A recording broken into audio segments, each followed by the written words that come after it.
Hello friends, it's good to see you.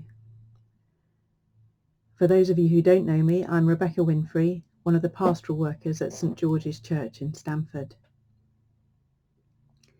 How very much things have changed in this last week. It's been quite disorientating, hasn't it? And it's been quite anxiety provoking too. And I expect for some of you who are isolated at home, that may have been quite difficult. In the psalm I'm going to look at, we can see the psalmist moving from disquiet to a sense of trust in God. And I hope that as we look at it, we can make that movement too. The psalmist is looking around him at a lot of people that he's very envious of at the beginning of the psalm.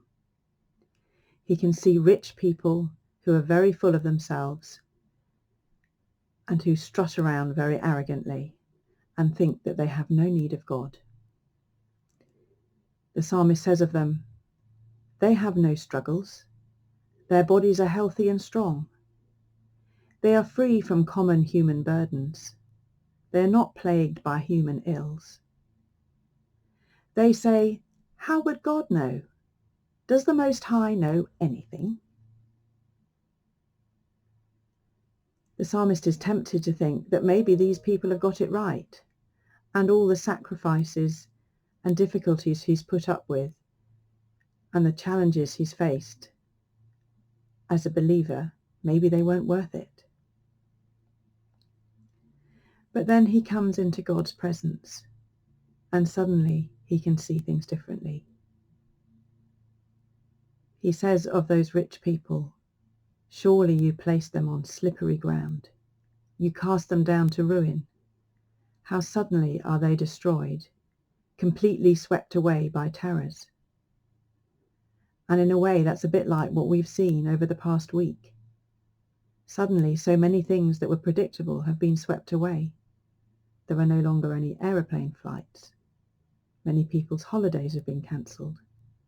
Many people's jobs have just disappeared overnight. When we go to the supermarket, we can't get potatoes. We can't even get loo roll. Suddenly, so many predictable things have just gone, and it's happened so fast. So we can identify with that bit of the psalm. The psalmist then moves on to realizing what's really important to him. He says to God, yet, that's despite everything disappearing, yet I am always with you. You hold me by my right hand.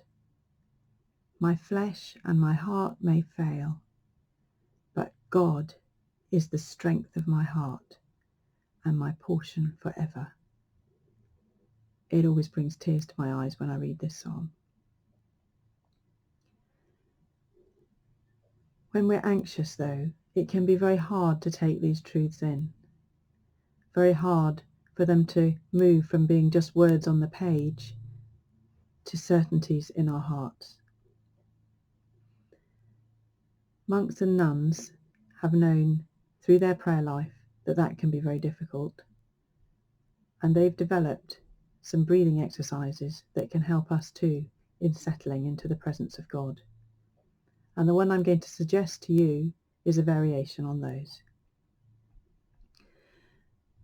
For this breathing exercise to work in helping you to relax into the presence of God, you need to make your out-breaths longer than your in-breaths.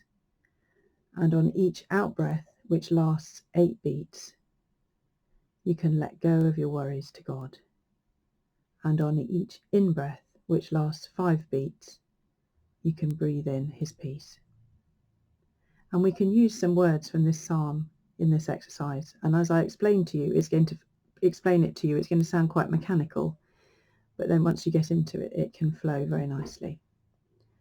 So we can say, yet I am always with you on an out-breath, and then on an in-breath, you hold my hand. Yet I am always with you, with a relaxation and breathing in. You hold my hand. Give it a go. See whether it helps. It works with the physiology of your body, that it should help you to feel more relaxed as you repeat it. And as you feel more relaxed, you can take in the truth that God is with you, holding your hand, whatever happens. So we can say, my flesh and my heart may fail, but God is the strength of my heart and my portion forever. God bless you.